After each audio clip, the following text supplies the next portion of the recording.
Welcome everybody. Here is the Disruption Network Club in connection from Kunstquartier Bethanien, sorry. Always we mix up the two venues. Is Tatiana Bazzichelli, the director of the Disruption Network Club, and I'm here together with Magnus that has been curating the conference with me. We have been doing a really great work yesterday with all the speakers by having a very intense discussion that we are going also to introduce later. But first of all, I would like to thank the team that has been working with us, that has been very intense work before reaching this moment. Lieke Plucher, that is the director of the Activation Community Program. Then Elena Velianowska, Nada Baker, that are working on the production, Agnese Trocchi on the digital communication, Jonas Franchi on the design, Paige Collins on the press, and Lauren De Carli as legal advisor. And then I also wanted to give special thanks to Boiling Head Media, because they have been doing a very, very wonderful work with the streaming. Yesterday we had a program based really on hybrid videos in connection with the people here at the venue. So thanks so much, Ranav and all your team. And also I would like to ask the audience to give an applause to all the team of the Disruption Network Club and Magnus that has been working with us to do this conference possible.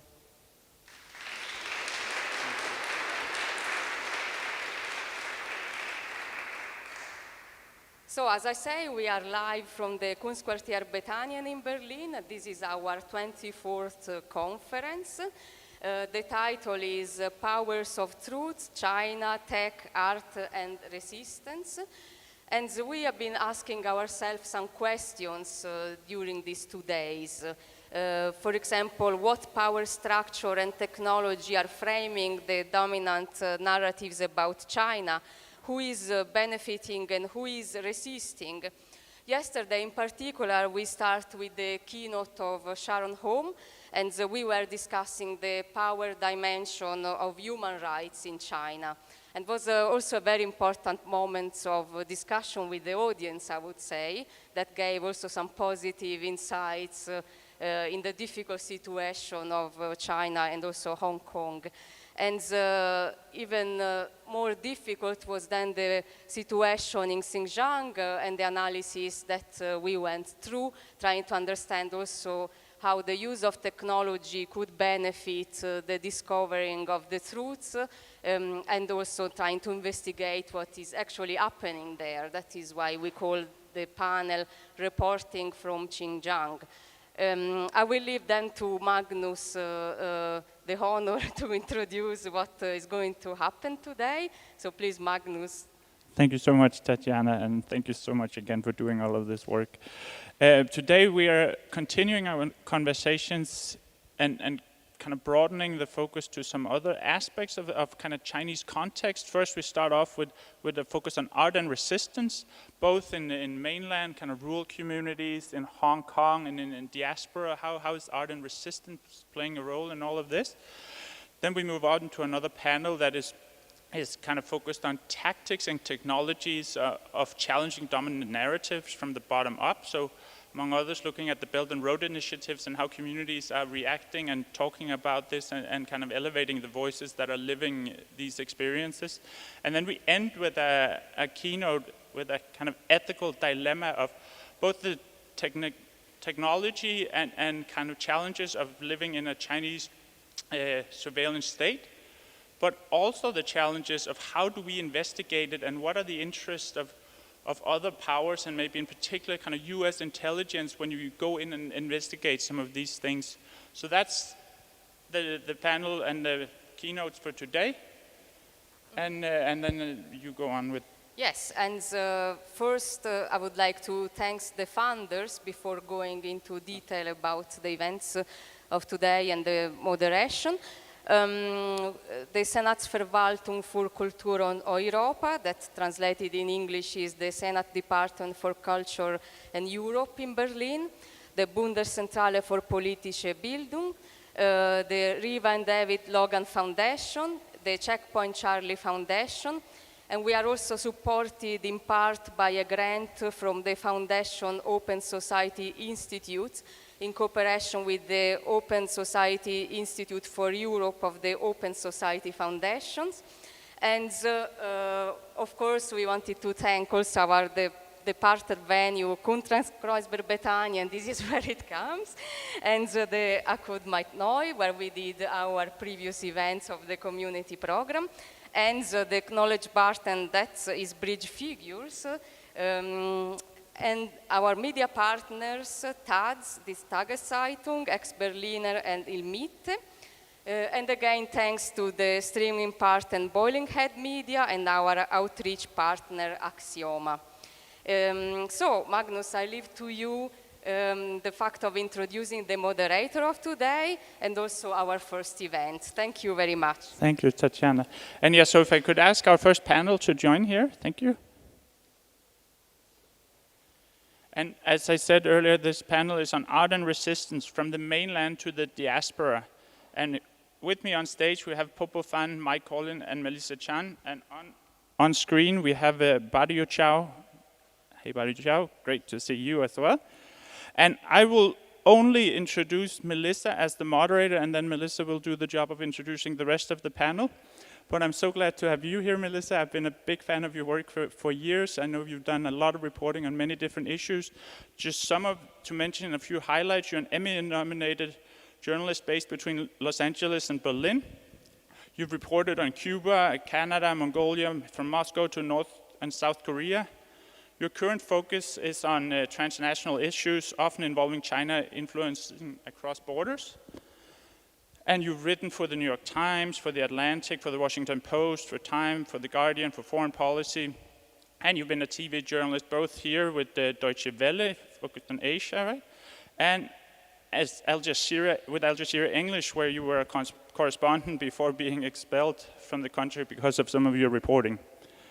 And from my perspective as a curator of this, one article that has really helped form my view of, in particular, kind of Chinese diaspora art was the one you did in the Atlantic of how Berlin became the unlikely home of Chinese artists that I can really recommend if any of you are into this. And of course, the artistic situation in China varies in so many ways across different contexts. I'm really glad to have such an expert panel that can help dive into these many different ways of doing art, thinking art, living art. And Melissa, thank you so much. Take it away.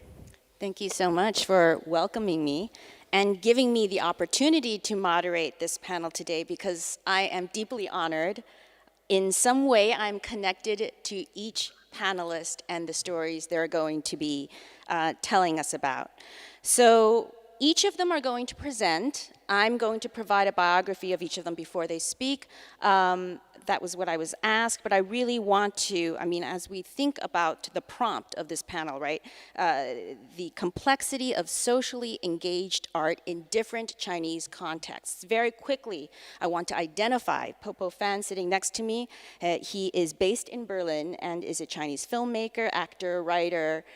You do so many things, and he will be presenting in a few moments. And then of course, Mai is also based in Europe. She's an academic who has studied most recently the protest movement in Hong Kong, but earlier looking at mainland China and some of the interesting art groups there. And then I will give the fuller biography of Badiucao, who is, thank you so much for waking up early. I believe you are currently somewhere in North America. Am I allowed to say where you are? Yeah, sure. He's in San Francisco, and you are going to be on your way to Miami. So we really are grateful that you can join us with your busy schedule. So Badiucao is an artist, activist, and political provocateur, and he is also a friend. He is a prolific creative from China, and he confronts a variety of social and political issues in his work, often using satire to tackle censorship, authoritarianism, and capitalism. And previously, he operated anonymously and was sometimes called China's Banksy until he was unmasked. And if you're curious about that part of his story, you should check out a documentary about him called China's Artful Dissident.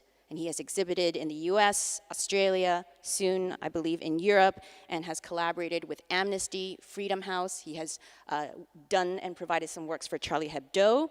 And he was Human Rights Foundation's Václav Havel International Prize winner for creative dissent. And also the Cartoonists' Rights Network International awarded him its Courage in Cartooning Award.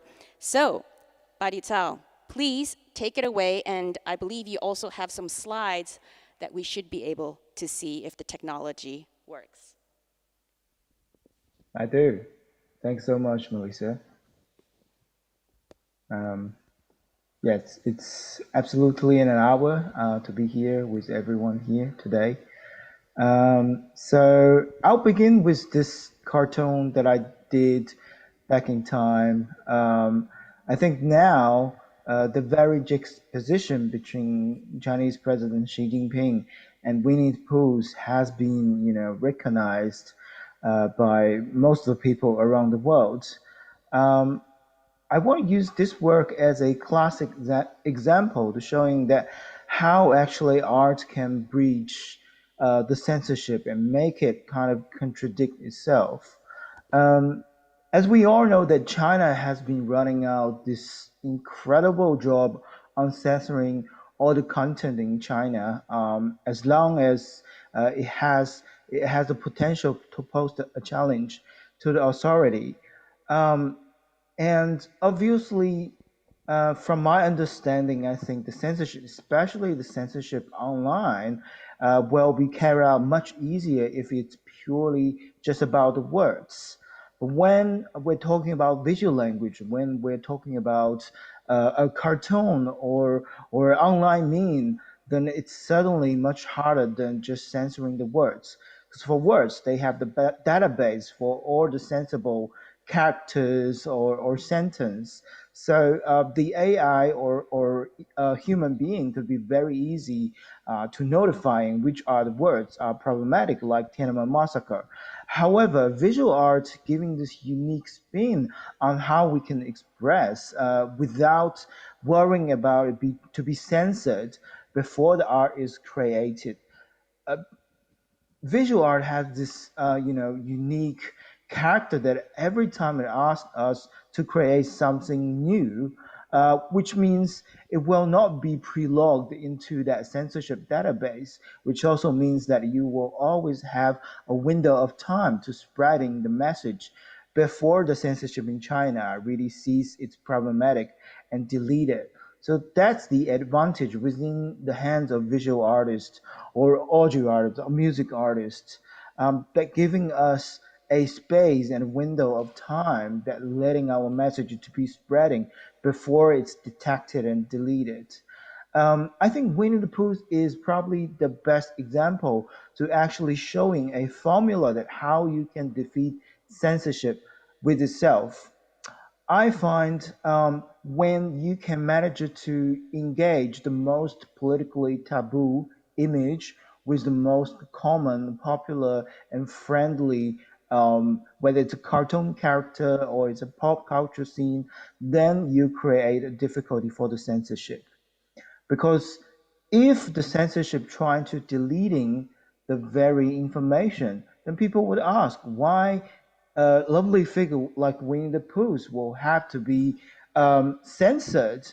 But if the censorship choose to not do so, then suddenly we have this window to keep making fun of most, notorious dictators in China, which is Xi at the moment. Here's another work. So I think I'm probably one of the earliest artists starting to picking up this online meme between Xi Jinping and Winnie the Pooh and creating multiple works in order to keep its heat and letting more people to understand, which obviously resulting in China having this censorship around the whole Winnie the Pooh and Disney. Even this very film, the real story of the creator of Winnie the Pooh was once censored in China, and this is a poster that I designed during the film is released and kind of forbidden in China. And obviously, the censorship are not just stopped with online space. And it's very important that as an artist that we try to keep certain image alive by creating art and giving it more time, so that people from China could understand the story behind. And this is another example of around the time when the Nobel Peace winner Liu Xiaobo was, at his very late stage of liver cancer, and he finally got out of the prison and starting to receive treatment in a hospital, and that is also, first time for a very long time that Liu Xiaobo get to meet Liu Xia in a relatively free space. So it automatically become a global focused news. And this very photo taken from the hospital was actually went so viral in China that everyone recognized this photo. However, this does not last. I think after a day or two, when the photo is released, it's completely deleted inside of China on in every corner of the internet. So the left side of the image is a cartoon that I created from the photo.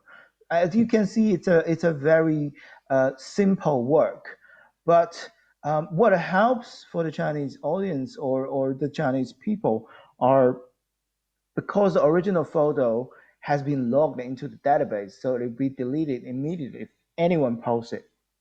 But by creating a new image that resembled the original photo, that suddenly keep people's memory about Liu Xiaobo a little bit longer. So after the photo is kind of censored, this image become a new icon for this great couple of China.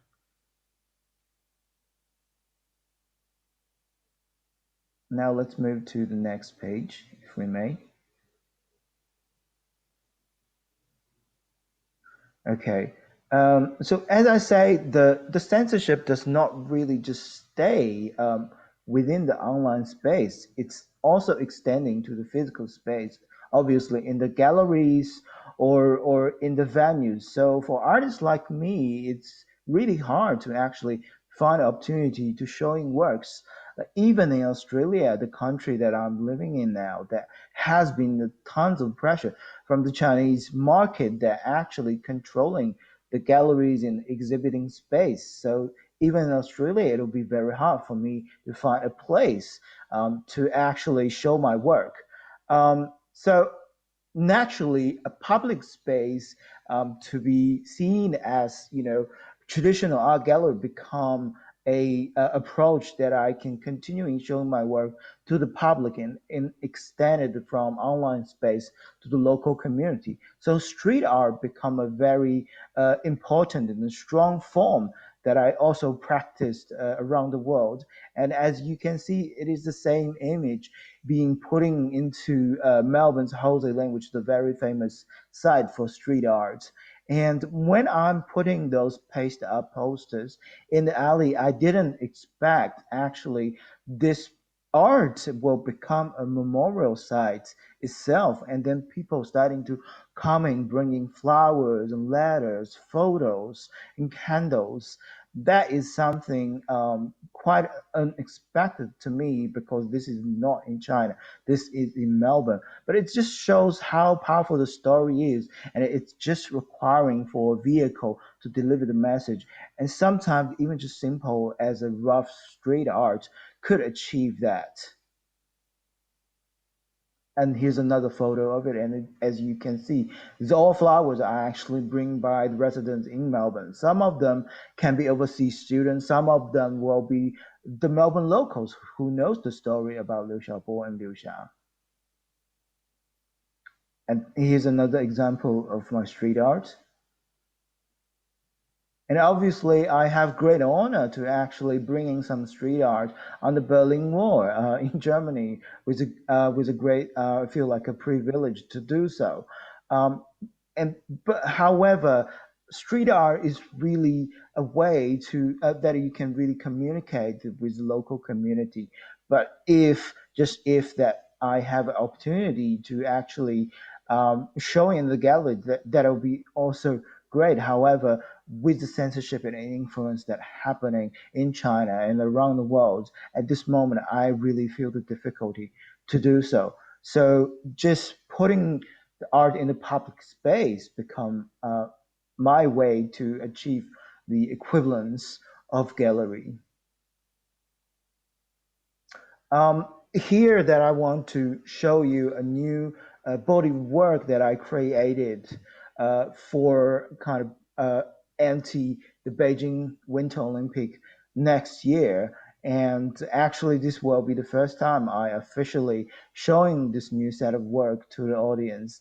I think it's very meaningful to actually kind of launch this work in Berlin, in Germany, because at this moment, as we all know, that China is having a terrible policy. It's a genocide against the Uyghur community in the Xinjiang region.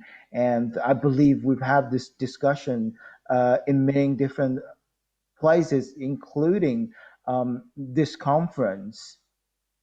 So this is the work that I created, and hoping that will telling the people around the world that what is really going on.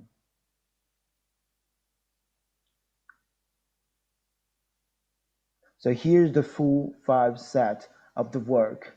I think it's very meaningful to actually have this in Germany because we all know the history that in 1936 that Nazi Germany is holding Olympic as a pure propaganda machine to normalize its terrible policy against minority, against Jewish people, and it's exactly that the history is repeating itself, and we've seen the Olympic in 2008, while the Tibetan people are under cracking down. It's still going on, and then now we also see Hong Kong is lose its autonomy and independence and freedom, and now Xinjiang.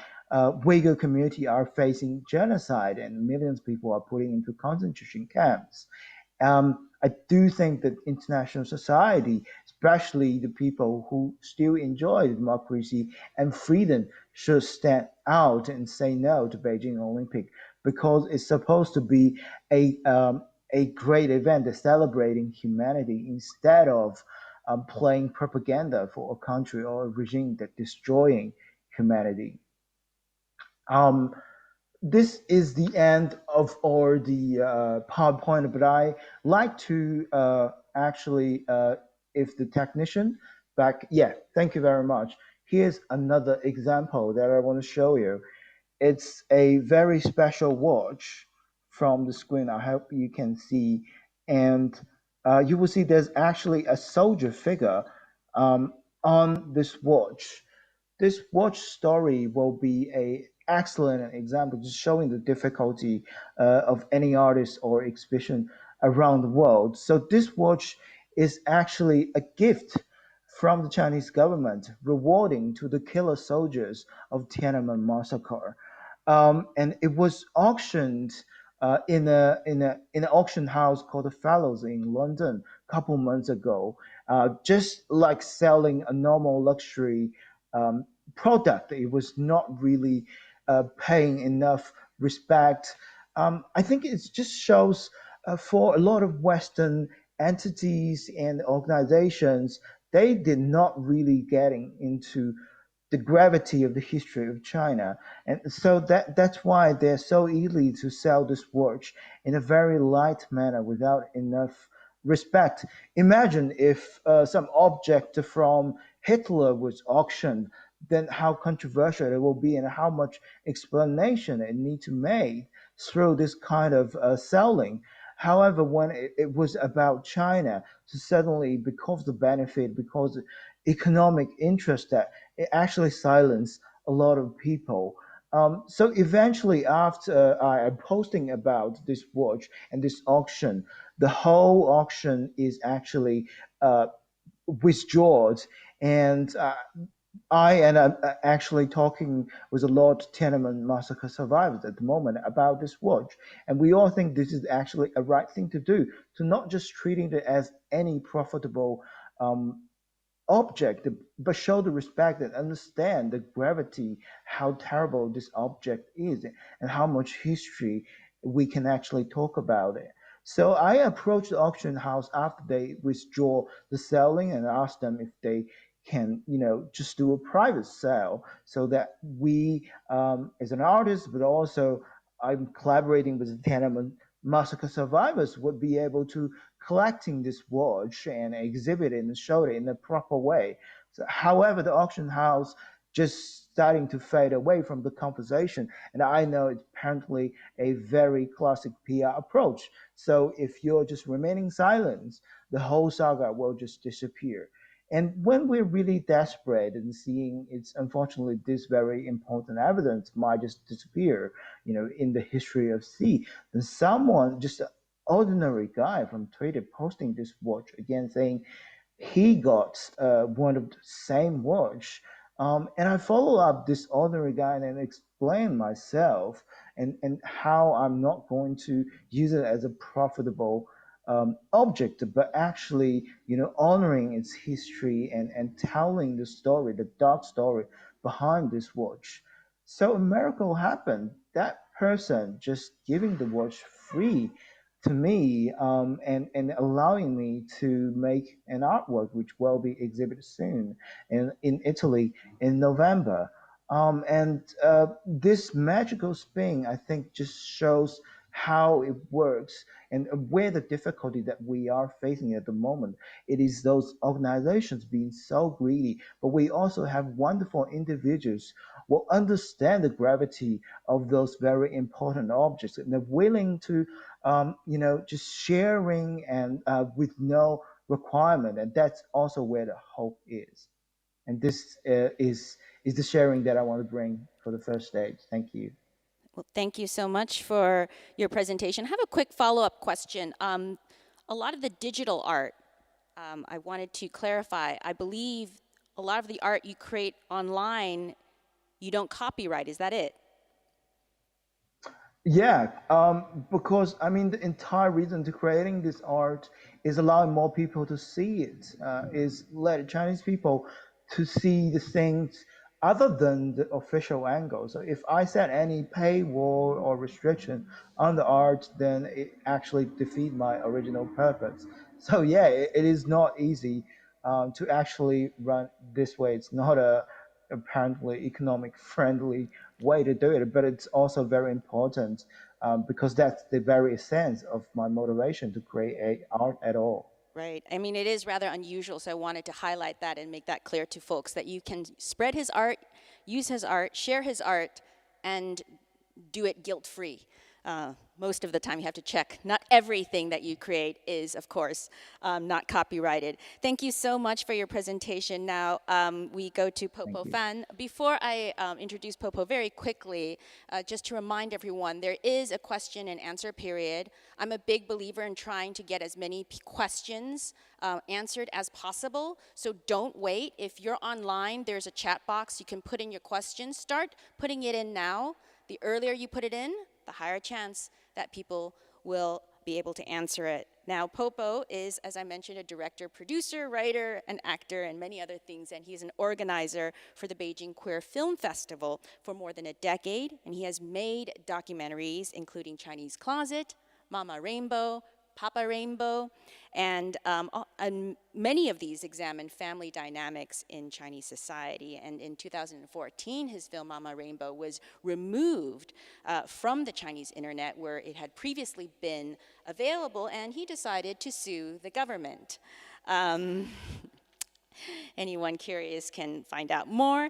In any case, in 2017, he decided to move to Berlin, and as Magnus had mentioned, I, as a journalist, also moved to Berlin right around that time myself. And so the two of us, new entrants to the Berlin scene, I ended up writing an article about Chinese creatives in Berlin and interviewed Popo for that piece.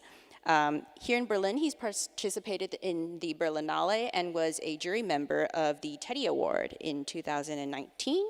Let me see if I am missing anything else. No. Take it away, Popo.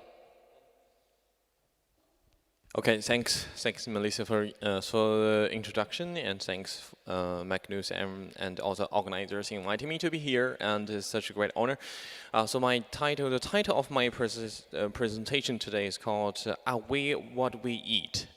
So I'm going to talk about queer foodism and with the intersectionality of queer identity, gender identity, and racial identity.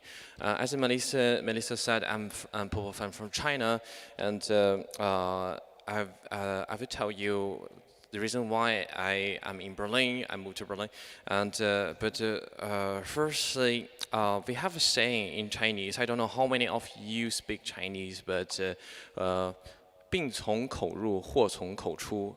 Literally means illness comes from the mouth. Illness comes in from the mouth. Disaster comes out of the mouth. So from childhood, I already noticed that all the trouble I made are from my mouth. For example, when I was in high school, I already told a few classmates that I am gay, and which could be high risk because basic knowledge about homosexuality in the legal wise in China, that only until 1997 being homosexual was removed from a criminal, and from 2001 it was not a disease anymore, but being transgender still is there. And so in the beginning of the century in a small town, when I was in high school, most of the information, most of the books I found in the library were about how to cure this disease. But honestly, this behavior has nothing to do with my courage. It was just because I have a very big mouth. I could not hide myself. And for your information, I am a Sagittarius. So if anyone also have the same zodiac sign with me, you will find out. Also, I was criticized a lot being too straightforward. And my friend said, you are too honest about people. You don't know how to be Confucius in China. It will be very hard for you to survive here. You'd better move somewhere like Germany, because I heard people are also very direct and straightforward there. You said straight, and I was very confused for a while when you said you were straight. We should invent another word to decolonize it from straight. I'm just very forward, not really that straight. But this feeling of expression made me write, speak, and create. So in the end, I went to Beijing Film Academy. There I noticed I continued to fight with homophobia professors and wrote a book about queer films and started to make my own films on LGBT issues in China. So as Melissa said, one of my most proud work, Mama Rainbow, featuring about 6 mothers in China accepting their children. In 2014, when it was removed from the video site, I was very, very mad, because when I called the video site, they told me that the video content is inappropriate. I was mad not only because they censored my film, but also I feel such a shame for those mothers in my film who trusted me, gave me their story, and spread out the word, being so brave. They were really brave. So in the same year, when my friend told me that she knows a lawyer that could help me to sue the government, I said yes. But I said yes because was also because I have this.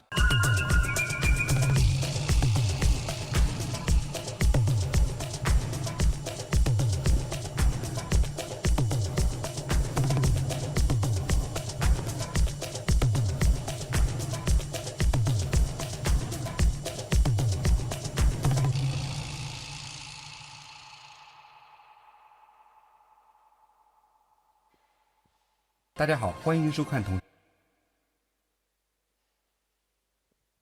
是一凡人。2013年6月19日至23日，第6届北京酷儿影展成功举行。影展放映了来自9个国家的28部影片，这是影展第一次在北京城区举办，而未遭到政府干预。北京酷儿影展自2001年创办，每2年一届，作为酷儿影像交流的重要平台，影展的历程一直坎坷非常。第一届的最后一天被取消，第二届从北大转移到798，第5届更是面临直接官方压力叫停。今年的影展延续了上一年被打压之后的做法，在北京市区寻找不同放映场所。新开业不久的文艺咖啡、独立电影放映的影迷沙龙、同志友善酒吧、荷兰使馆、法国使馆、北京的美国中心，甚至在流动的巴士上进行放映。虽然主办方和观影者辛苦奔波，但此次影展居然未受到直接干预，也算是一个不小的奇迹。这是否标志着同志环境的进一步宽松？由库尔大学纪录片训练营学员岳建波自导自演的电影《小岳同志》在本次影展上首映，因其独特的艺术风格引起了轰动。另一部训练营的学员作品《兄弟》也参加了本次影展。各参展电影的主创人员来到了现场与观众互动。日本关西酷儿影展的福永玄弥精心策划的日本展映单元也非常抢眼。那又怎样的导演Inoue Kana在放映结束后忍不住失声痛哭，因为他的影片在日本放映时遭受了一些误解和批评，没想到在中国观众会那么喜欢。影展期间还举办了3场专题论坛，双性恋革命探讨了双性恋运动在中国的可能性，边缘的边缘涉及到坚信人、跨性别、虐恋、性工作者等。酷儿 vs 审查，导演谢飞等人与大家就电影审查制度进行了讨论。本届影展延续上一届的做法，招募了25名偏远地区的观影者，有效地扩大了影展的影响。如果您也想来北京观看影展，请关注我们。2年后下届影展见。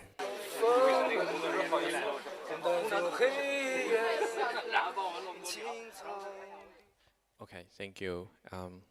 So for a very long time, I continue my presentation. For a long time, my name is connected with censorship. So if Chinese government place any new restriction on censorship, I will receive calls from journalist friend, and to make comment. At the same time, almost all my screenings are shut down in Beijing. So when I was invited to Beijing Film Academy, and she, my professor in school, and told the person who invited me not to make trouble to the film school. So in the end, I could not do any screenings at that time, and also. Because of all those stress and also unhealthy lifestyle as a filmmaker, I got bad stomach problem. So within a few months, I lost 15 kilos. So for your information, that means giving birth to 5 very healthy babies. But my babies are all in the toilet. And I started to reflect myself about the feeling of my mouth. And especially our mouths in China. In 2012, the same year with Mama Rainbow, when Mama Rainbow was made, the most famous documentary was made in China. Do you know which is the famous documentaries in China? The most popular one, Bite of China, which is a cinematic food show. It's overwhelmingly took over the understanding about the documentaries in China. Almost everyone was following the dish which are featured in Bite of China, shopped online and cooked at home, including me myself. But after eating them, I got a strong feeling which is similar with a post-situm animal twist.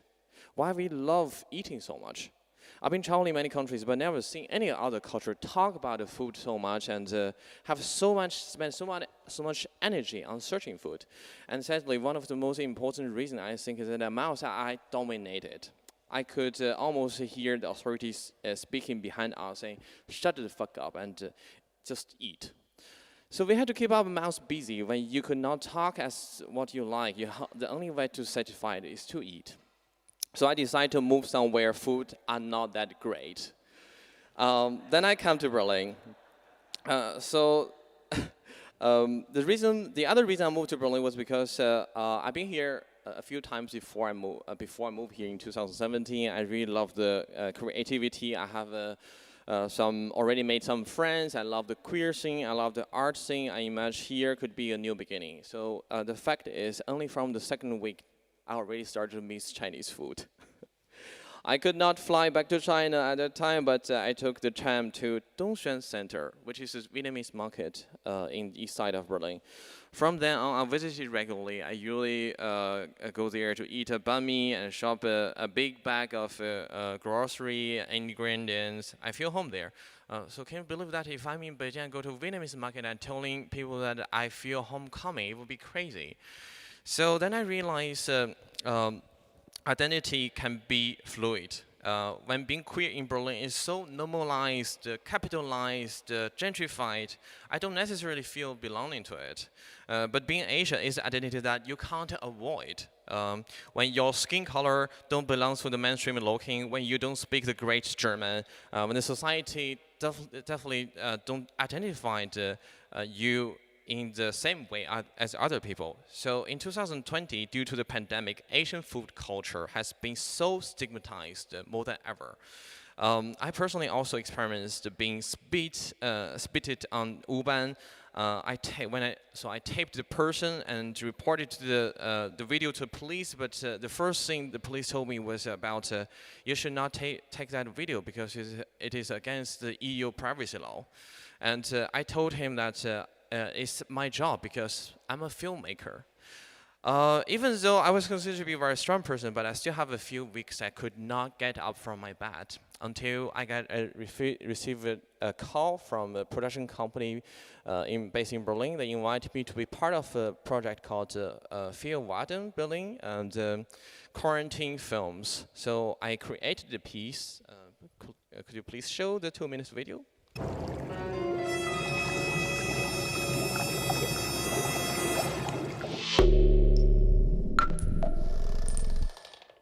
6, 5, 4, 3, 2, 1. You crazy mother. Hallöchen, mein Name ist Popo Fan. Auf Chinesisch bedeutet Steiger. Heute werden wir zusammen ein paar Worte in meiner Küche lernen. Oh, fuck! Der Reismehl. Ich esse eine Reisbrei zum Frühstück. Die Karotte, Kohlrabi. Es gibt 4 Vitamine in den Karotten.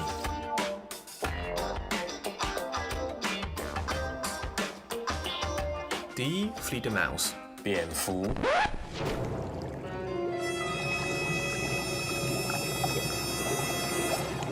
Nein, ich habe nie eine Fledermaus gegessen. Die Nudeln. Mian. Dieser Jajangmyeon-Nudel ist typisch für Peking.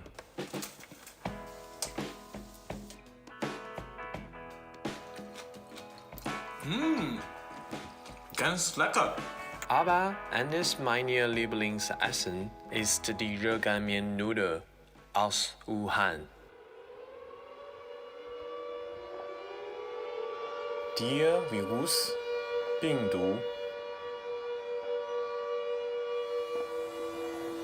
Corona, two Corona. No, ich bin deine Mutter.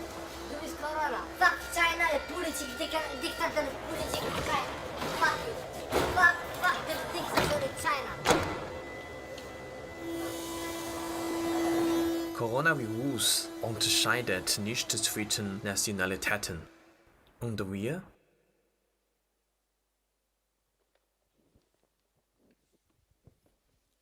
Okay, so this video was made during the first lockdown last year, and I would say the progress also was a healing progress for me. At least after making this video, I could get up from my bed and do stuff. Because when so the process of making this video, when because since it was broadcasted on RBB and local German TV station, and so I was asked to speak German. But in the beginning, I was like, oh, it will be exoticized. I will be exoticized, but I will say, yeah, I'm going to do that. But I'm going to speak in broken German and teaching how to speak German. But at that time, the food element was also important because I eat every day. I need to eat, so I have this method. I decided to teach some simple Chinese cooking method. And so this YouTube style of a cooking show just was invented in collaboration with my editor, who is actually a real YouTuber. But in the video, I decide also have a lot of thought about how to present identity, because I didn't, as you can see, I didn't say I'm from China, but I said. I explained what my name means in Chinese, because a lot of German laugh at my name. So if you speak German, you know what it means in German. And also, I didn't say we don't eat bad. I'm not judgmental to those people who eat bad if it is their culture. But I just only said I have never eaten bad.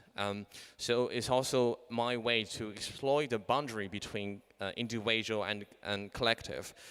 So if you are interested, there is a professor from Nottingham University, Hong Weibao, had written an article titled "Queer Disidentification, or How to Cook Chinese Noodle in a Global Pandemic." And he argued that my artwork offered a way to reimagine identities away from the identity politics that are widely circulated in the current pandemic discourse. I don't have a conclusion, but I look forward to discuss more with you about our situation right now, and both in the side of Germany and China. So thank you very much. Thank you. And your mention of individual and collective actually segues really well to Mai, and something that I've been thinking about with both of the presentations so far with Badiucao and Popo is the audience, and how the audience changes in both of your situations. So Mai Corlin is Carlsberg Foundation Postdoctoral Fellow with the University of Copenhagen, and she studied or studies the protest movement in Hong Kong, its image politics, and the consequences of the new national security law. And previously, she did research into socially engaged art practices in China and Hong Kong, and has published the book, The Bishan Commune and the Practice of Socially Engaged Art in Rural China. And I had mentioned this to you, it's something you didn't know, but I had mentioned that I was connected in some way to each of the panelists. Ning, one of the founders, or the main founder of the Bishan Commune, is somebody that I got to know when I was still based in Beijing in China as a journalist. And it was really great to see him start this thing outside of the urban areas. So with that, over to you.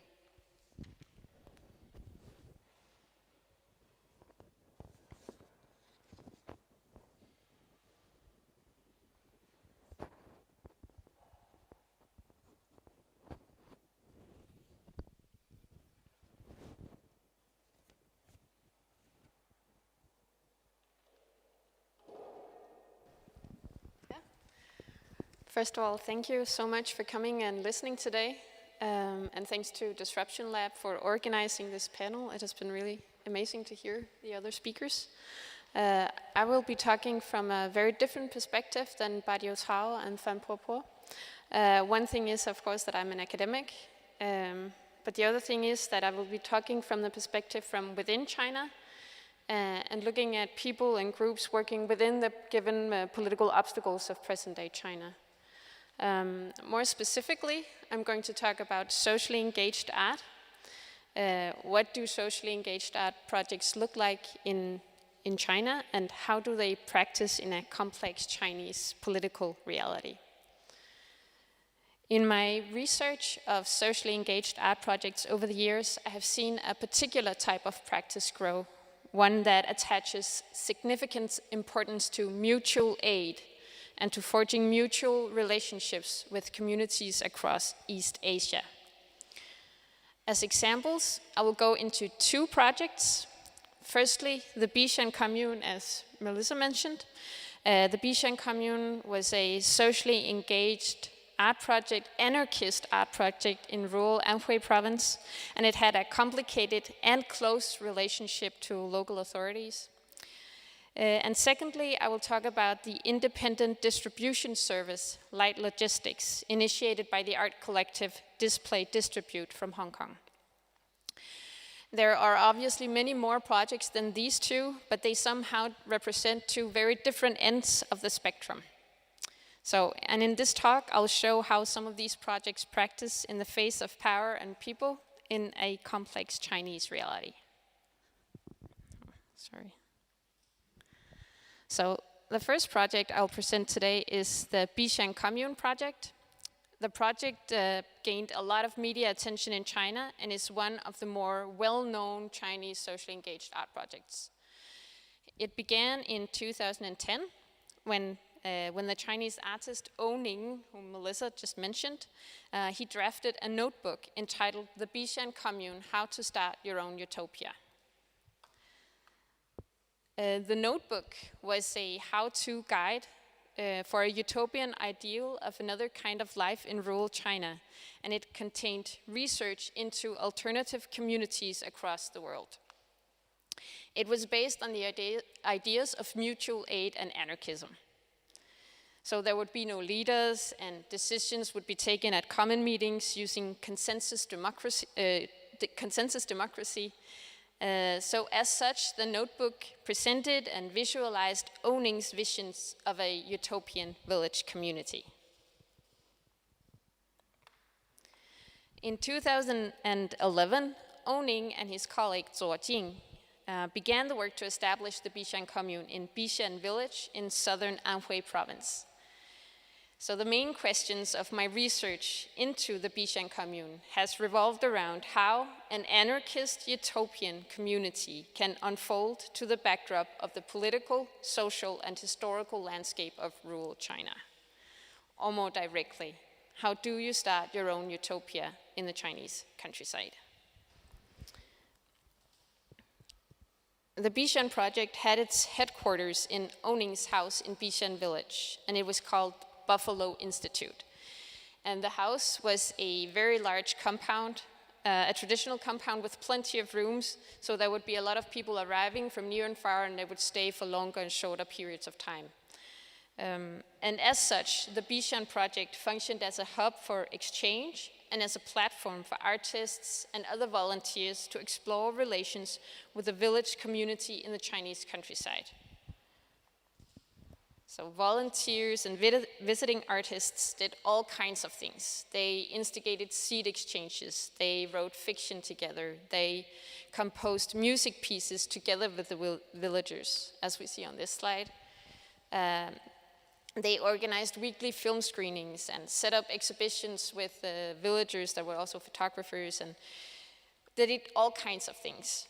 And so it was really a project that relied on the artists being in the village on an everyday basis. So what did the local government think of having an anarchist art commune in their village? In terms of government support, local rural power holders were well aware of the potential economic benefits of the arrival of creative people. And the project was to some extent sanctioned and supported financially by local authorities. As the local township party secretary Yu Chang remarked at a meeting in 2012, that's the guy we see on the image, quote, "If it weren't for these cultural influences, Bishan would be no different than other villages. When people visit E County, the top choice is Bishan. Only those with refined taste and cultivated interests choose to come to Bishan," unquote. So I should mention here that Bishan is located right next to the Yellow Mountains, which is one of the most popular and most visited tourist attractions in China. So basically there is already a steady stream of tourists in the area, and these just somehow had to be lured into Bishan.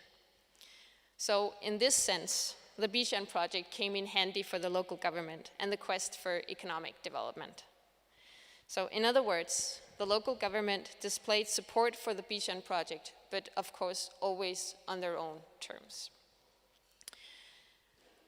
I think one of the lessons that my fieldwork in Bishan taught me was that it is very difficult to talk about one relationship to the local authorities or one relationship to the villagers.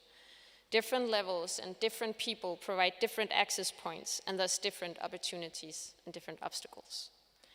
Some villagers and local officials were very supportive of the Bishan project and others were not. However, all of these relations, despite the Bishan commune, was shut down by the central authorities in early 2016. And this meant that Oning and his wife, who had just given birth to their child, they had to leave Bishan with a day's notice. They were not allowed to stay in the village. So why did the Bishan commune close or had to be shut down? Perhaps the ideas of the Bishan commune had become too influential in the village. Perhaps Oning had lost support of some of the local rural power holders. We know that Yu Chang, the party secretary that had been supportive of the commune, he was promoted and he was replaced by a new person, and this person did not have the Bishan commune as his prestige project. Another reason could be that the central government didn't want the experiment to continue further, of course. I think the answer is to be found somewhere in the mishmash of all these possible reasons. However, despite the closure and despite what else has been said about the Bishan commune, I would like to insist that the project and all the good people involved in it did create lasting relations and experiences that matter. On a smaller scale, the Bishan commune has been influential and has contributed actively to the feeling of a loosely organized network of artists, intellectuals, activists, and villagers. The Bishan commune project created new routes for sharing and new possible points of contact, and these remain despite the closure of the project. I will now enter the latter part of my speech with an ongoing current project in China, in Greater China. Because these networks and routes for connecting that we saw opening up with the Bishan commune have been continued and expanded with new projects. These include a whole range of new spaces and groups such as Shengjing Toy in Guangzhou, Dinghai Chao Mutual Aid Society in Shanghai, and much more, many more. And these spaces have been instrumental in creating and maintaining networks of artists and activists across East Asia. Unlike the Bishan commune, most of these new spaces are located in urban areas and they have very little contact with local authorities. They actually make conscious efforts not to draw the attention of the authorities. So they have strategies for avoiding attention. So one would be to not advertise events publicly, but to make sure that it's only shared within particular friend circles and within particular communities, which is a common thing to do, not just tone down the publicity of things. The next project that I will go into detail with is an artistic infrastructure project to maintain the network between these groups in China and East Asia, namely Light Logistics. Light Logistics began in 2015 as an initiative of the Hong Kong art collective Display Distribute. Light Logistics was initiated as a distribution service that functions as a, quote, person-to-person distribution network enabled by the surplus carrying power of couriers, unquote. So the couriers deliver packages for free while they travel for various other reasons. So one thing you can do is that you go to the website and you order a book from their distro, and then they will locate couriers to transport the package. And that can take anything from a couple of days to 6 months or a year. So it's a slow service, obviously.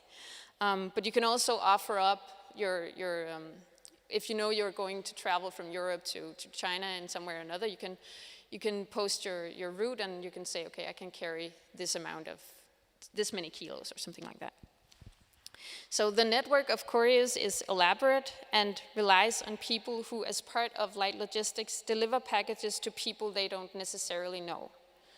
So it is a means to disrupt existing patterns of distribution and to create an infrastructure beyond that of established courier systems. And as such, Light Logistics ties all the projects that I mentioned before together in a reciprocal system of distribution of books, scenes, ideas, and favors across the world. On the Light Logistics website, which is the one you see here, you see a generous list of all the previous, current, and requested routes for distributing packages. So there are many of these each year, and each successful dispatch carries images of the handover of the book package and shorter and longer descriptions of the delivery process. So the images show hands stretching out towards the receiving end, holding packages that often resembled handbags so that the packages are easier to carry. And these images and the descriptions and conversations that go with them make visible the hands and people that are moving books around, literally going out of their way to deliver a book. In this way, the website of Light Logistics itself come to serve as a map that shows us how reciprocity unfolds across time and space. Through the names and location and with some background knowledge of people in the region, it is possible to piece together a huge network of people that carry goods and books around in East Asia and the world.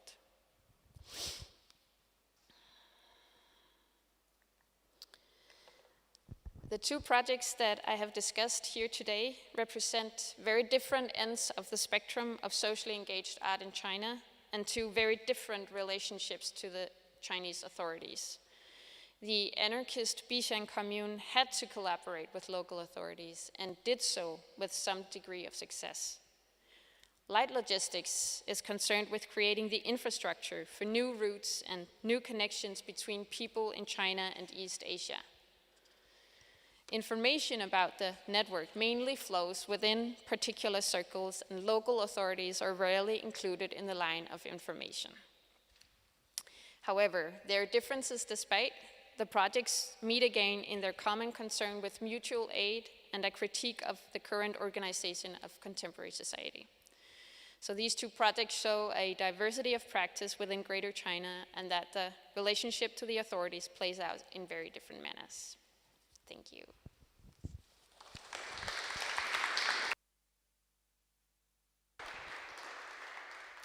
Thank you so much.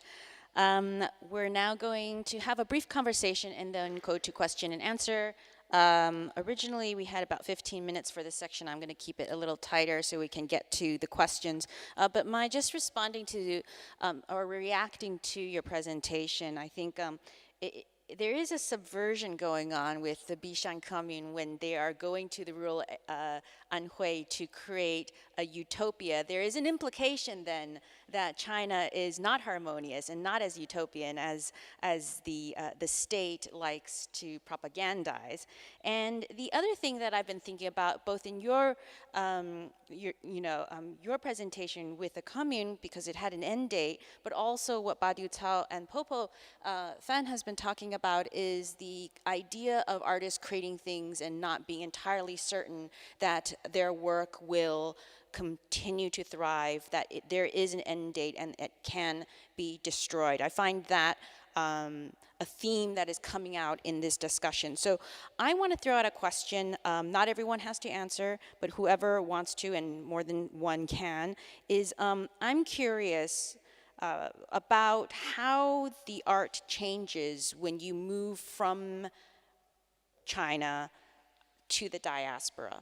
Of course, your audience changes, but I'm a little curious about that. Badiucao, you've been sort of sitting out, so can I ask you that question? Can you answer it? And then in your case, how do you stay connected? Because you were in China, and then now you're based, I don't know if, you're based outside of China now. And so how do you think about that when you create your work? Obviously, this is one of the big challenges that I'm having, because in order to make your work sincere and honest, that it's very important to connecting with the raw resources.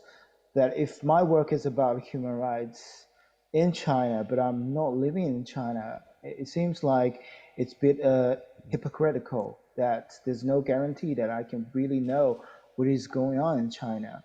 However, I guess because of censorship that happening in China, so actually when you are abroad, it giving you more understanding than you are actually inside of the Great Firewall. I would use this example to prove it, which is when Wuhan is under this brutal lockdown for about 3 months during the pandemic outbreaks. There's almost no information can be passed out from the city. And because I'm outside of China and because I'm very active on Twitter, so I started to receiving messages from the residents who are in Wuhan, but also brave enough to use softwares, VPNs to get around this great firewall and have access to Twitter. So I started talking to people and become their voices and starting to hear their firsthand stories, because well, they actually have fear to talk to even the most close to friends or people, but they can feel a little bit safe to talk to someone outside of China, but also, you know, has been a dissident artist for such a long time. And one of the very important that material that I received is actually a resident's diary from day 1 to day 100 during the lockdown. And that is something that you actually very hard to see inside of China. But because I'm outside, so I'm winning this trust and getting an insight, which is almost impossible to get in China. So it's really not the perfect way to get to know China, but it seems also probably one of the only way that I can do. And all because of censorship, so there's no other choices. Can I push back a little bit and just say that, you know, and I speak from personal experience as well. The 3 of us are ethnic Chinese. We're outside of China. Of course, our backgrounds, our personal stories are different. But one thing the Chinese government does is try to delegitimize people who've left the motherland, right? You've abandoned the motherland. You have no legitimacy to comment anymore. How do you deal with that, Badiucao? I think it's just very important to really view identity from a new perspective. Like, it's actually competition of narrative that we know the Chinese government always trying to kind of mixing the very notion between people, country, and government. But as we know that individuals shall have the power to define who we are, and we do not necessarily follow any official narrative, especially on the identity topics. So I think it's very important for us as Chinese overseas to reinvent the very notion of who are Chinese and who have the right to define Chinese. And that also can be achieved with communication, art, and meaning activism. Got it. Popo, and what are your thoughts about the artistic practice and as it changes through the movement into the diaspora? Thank you, Melissa. It's a very great question. I think I can summary it has three change generally. The first one is the topic, and of course I'm not super familiar with topics in China now because being away from there for the last couple of years, I was not even able to travel back there. So, but I've been very familiar with the Asian community and Chinese community, what we have to deal with in Europe. So my recent project, I'm mostly dealing with Asian Chinese diaspora in Europe. So, and plus not necessarily queer identity. The second one is aesthetic, but this is not necessarily to do with moving to Berlin, but I've been always have a very strong feeling to do experimental films and fictional films compared with the documentaries I did previously. So but I got a lot of great collaborators in Berlin. I would just still say you can still find people who share value with you and have a lot of understanding about what you want to do aesthetically. So already did a few short film projects and also have some more projects to do. And third one is genre. So my recent projects I'm focused on two kind of genre. One is comedy, and because I feel comedy can help you to deconstruct the victim position. I don't want to just put myself and put the community as a victim of the society of racist and homophobia, transphobia, and laughing can also empower people who suffered from different encounters.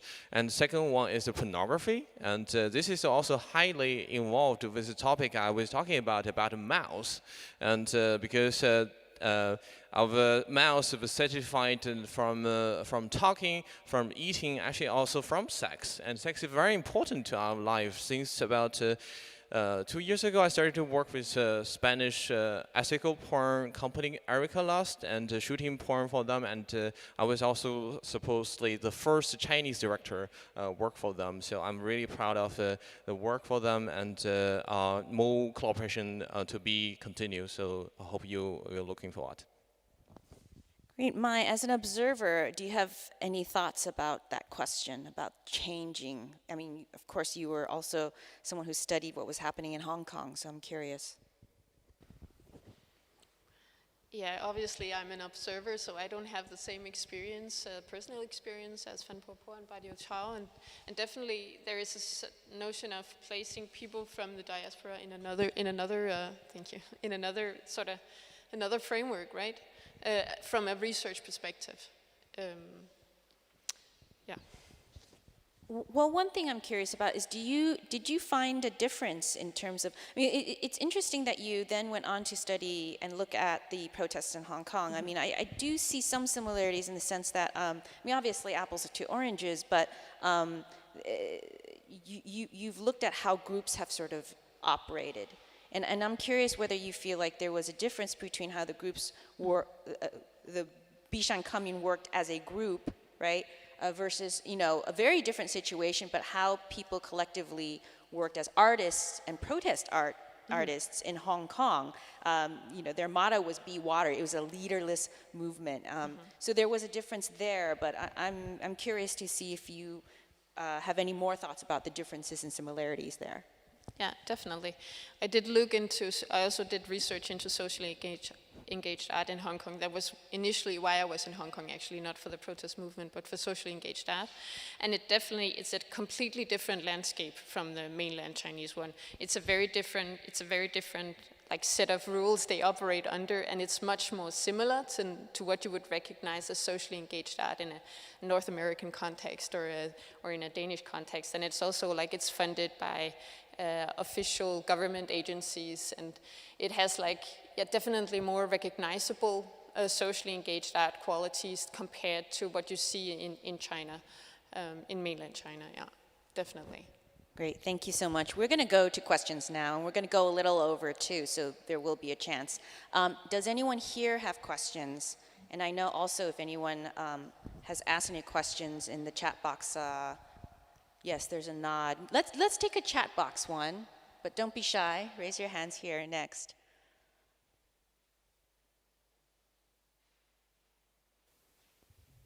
So this is a question to Popo Fan. Somebody's asking about your video Lerne Deutsch in meine Küche. He says this video is not available on your website or YouTube. Is this intentional or has it been censored? And can you say something about the reception of this video? What was it like? I put it on my website, but because of the copyrights, I can only put the link from the TV station themselves. And I think the MediaTek in Germany works like it will be available on the MediaTek for a year, and they will remove it. I think that is, but you can still find on another. You just search London Deutsch in meine Küche, is still available online. But maybe because I was not the most updated on my website, but definitely this one was not censored. I don't think it was censored. But this one was actually one of the widest seeing videos of my work, because it's for free, it's on TV, and this opportunity really helped me to realize the power of German TV. You know, the day when it was broadcast, my housemeister, who used to be very mean to me, and he saw this video, he was like, now I know you are a real artist. And then I'm really curious about the noodle you cooked. And I said, oh, of course you're invited. I actually really cooked him the noodle in the video, and he was so happy. He totally changed his attitude on me, and also my tax advisor. And so, oh, all the invoice you give me sounds like shady, but now I know you are really doing stuff. So, so that's. Yeah, that's very great, and thanks for all the people who helped me to get on German TV. So Popo Fan, not shady. Any questions here? Yes, at the front. Thank you so much for this amazing discussion. My name is Philippe Noubel. I'm with Global Voices, and I have actually a question to Badiucao that I also had the honor to interview for our platform and meet in Prague. It's about and I insist this is not my opinion, but the sort of the frame or the narrative that, and I will quote other people, ethnic Han Chinese usually do not care so much about the Uyghurs. And obviously through your work, Badiucao, you show that this is not the case. But I was wondering if you could speak more about your experience in sort of reaching out to the Uyghur community, but also if there's time, about the feedback about different Han Chinese, diaspora, non-diaspora, about this solidarity effort. Thank you. Thanks for the question. I think the biggest difficulty for the world to understand how Han people think or Chinese people think in general is because in China there's so much fear was circling around that it's almost impossible for you to just knowing people's really thinking in an open environment, that you have to kind of get to know the people, and you have to create this very safe environment. And then you can truly understand if Han people are having empathy or understanding of the Uyghur situation. But I like to using this example to just shine some light on this topic. You know, Clubhouse is this new software being introduced during the pandemic, which allowing people to kind of talk with their real voices in a almost like a panel discussion.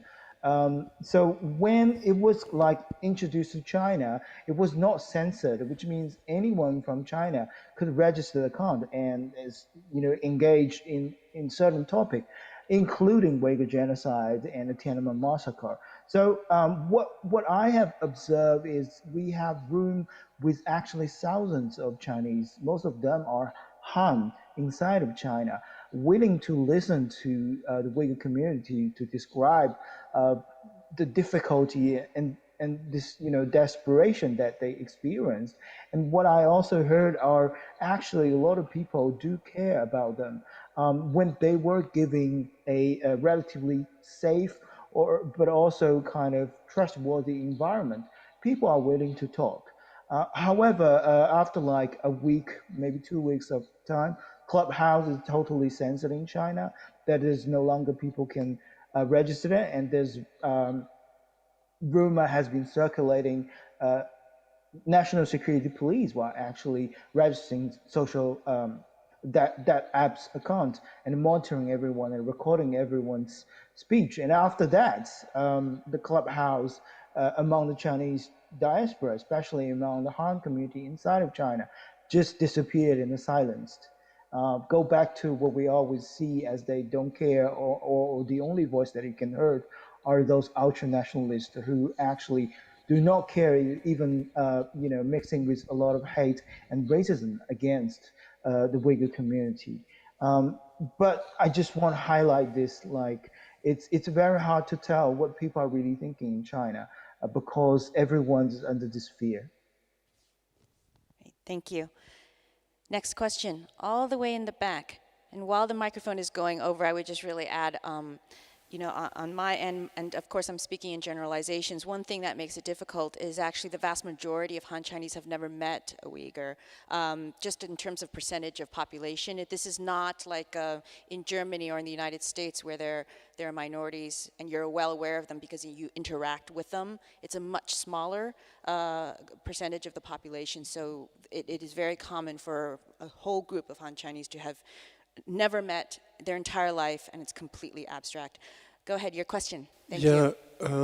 Melissa, I think you mentioned something about trying to create a utopia within a nation state, and then the state obviously propagandizes that bit of utopia is, something of a problem, or when dissident artists then go work abroad, they're demonized by that state.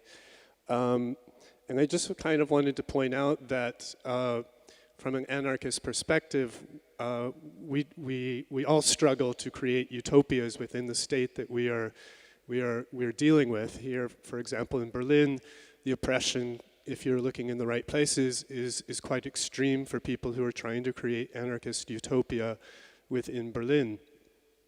And so I just wanted to try to point that out, that the censorship mechanisms in different states work very, very differently, obviously. I don't have a lot of experience of the kinds of censorship and the way they play out on artists in China, but I can say, if you're using things like Twitter, YouTube, and Google from Silicon Valley, the censorship will come down as soon as you start to provoke in the right places. And so just my question then also is, because it just came up and kind of triggered me a bit, that to do culture jamming work around something that is produced by Disney. Disney is a branch almost of the military propaganda within the United States. So is it a problem to be fighting against messages that come out of sort of a warmongering media channel like Disney? Sorry, I don't understand your question. And who is your question directed at? All of you. I mean, I just think that there's corporate channels, transnationalist channels that are constantly censoring artists and dissidents, and it's just a question. Well, really, I think actually it's great that you point that out, and I think Popo actually talked a little bit about this in that first question, right? Which is that his video is no longer, it's posted, and then it's actually not owned by him, it's owned by this corporation. So I think it does dovetail with what you're saying. I definitely want to acknowledge that. And this is also something that Badiucao mentioned at the very start of his presentation that I asked to clarify, which is, of course, that he has made it a point to make his art free, right? Because copyright and the laws around copyright, whole controversy about that. So I think that's an excellent point. Thank you so much. Next question? Can I just add something? Oh, yes. It's sorry, it's hard. You're not in the room, so I just move on. Go ahead. I think it's actually an interesting question, but you have to see it in this way. The question giving a proposal almost like Disney and China are not in the same side. But the reality is China is very much like any greedy capitalism, and they collaborate on a lot of things. So when a Disney character like Winnie the Pooh was used to kind of mocking Xi Jinping, it does not only agitate Xi Jinping, it also agitates the Disney company itself, because when all the films and the cartoons are not allowed being viewing and making a great market in China, it's hurting Disney as well. Thank you. Do we have a question from the chat? I want to make sure that people online. Okay. Anyone in here? Thank you.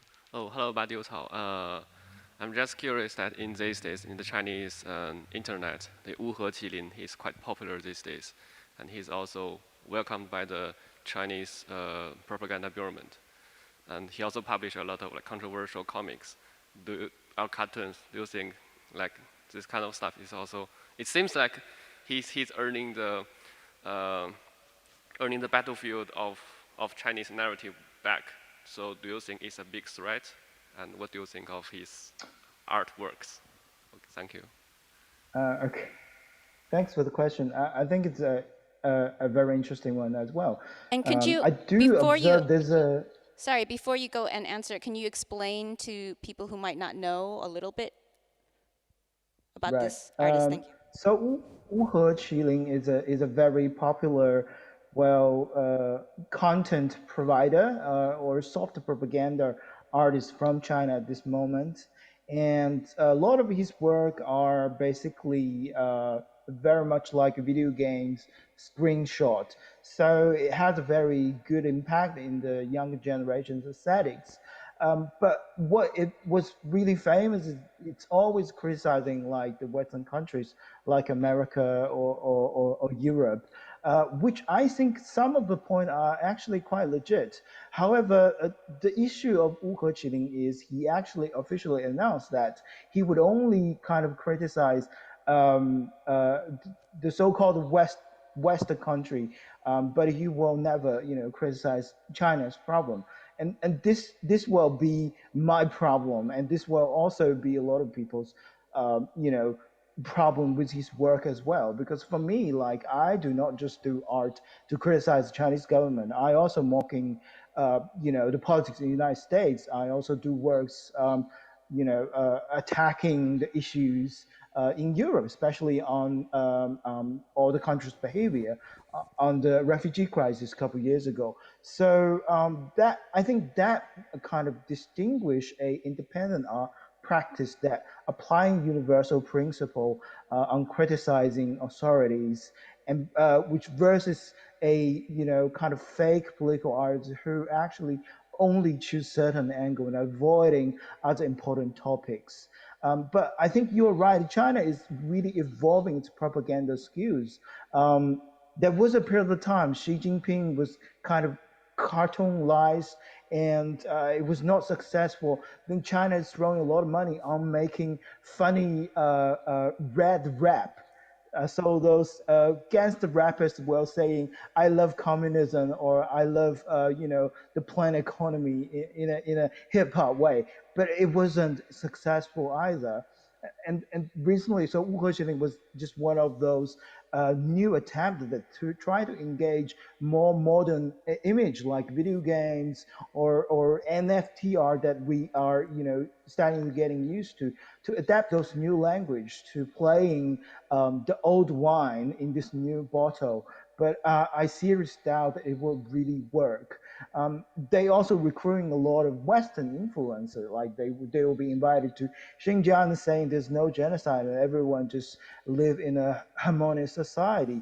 But yes, it might trigger some interest and it might fool some people if they have no idea about China. But in the long term, I don't think this kind of double standard criticism will last that long. Thank you.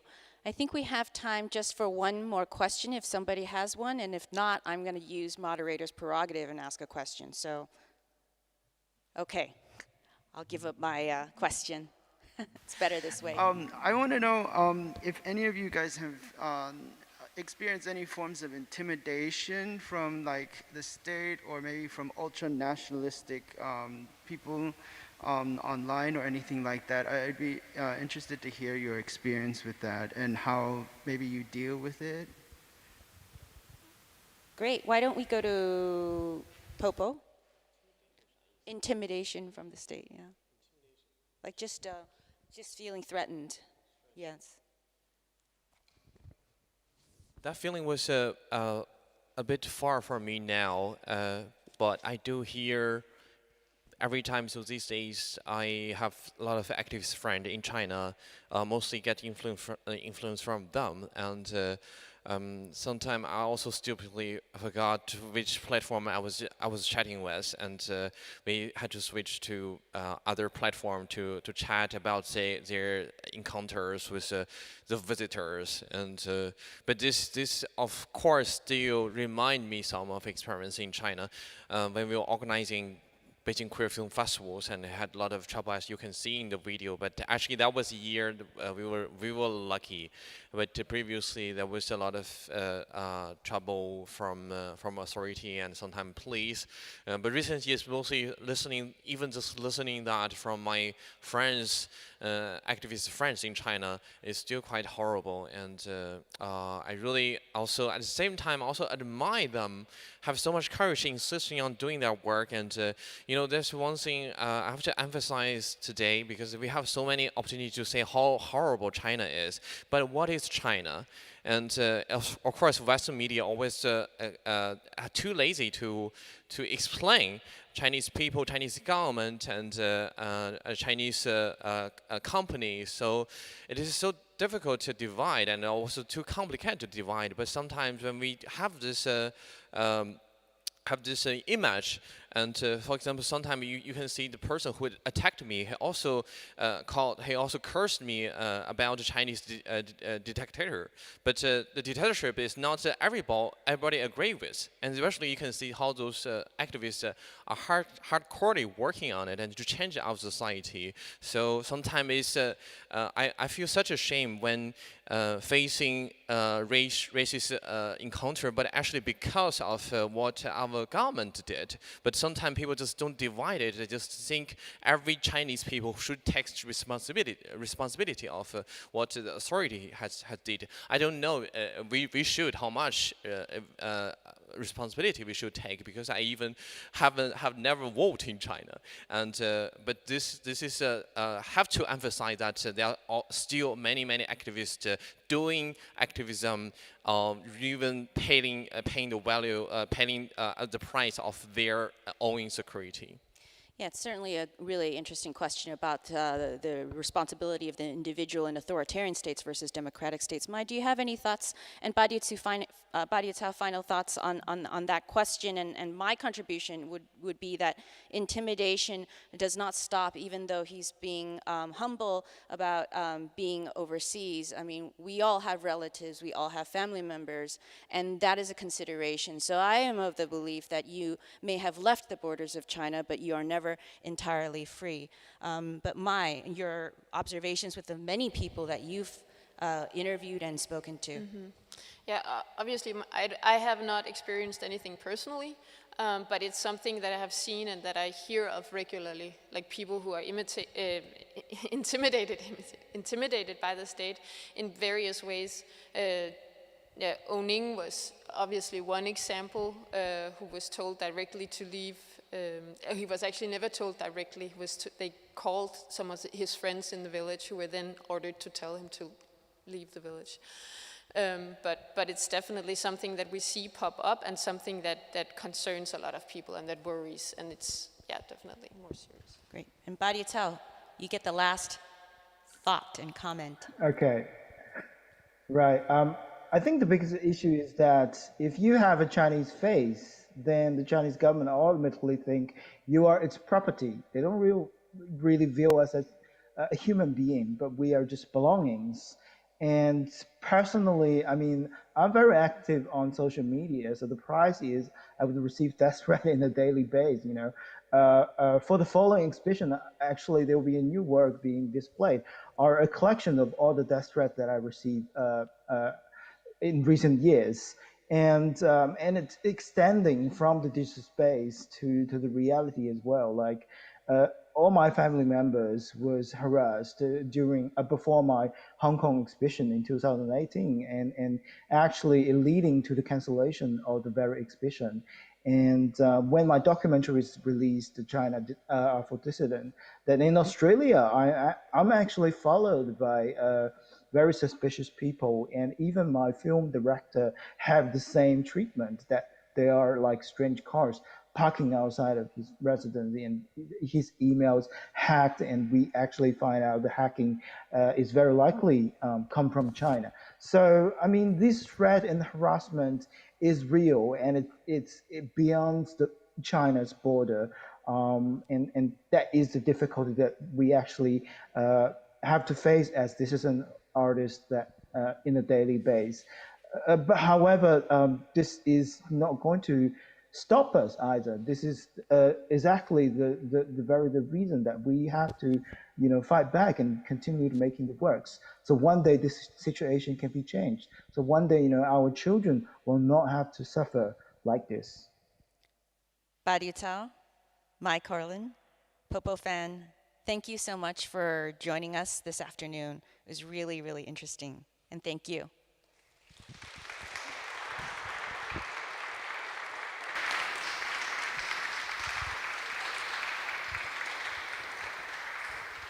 Thank you so much, Badiucao, Popo, Lisa.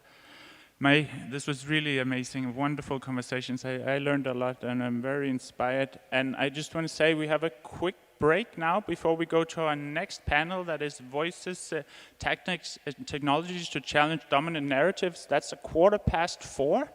So stretch your legs, but be back here at 4:15. We continue. Thank you very much, everyone.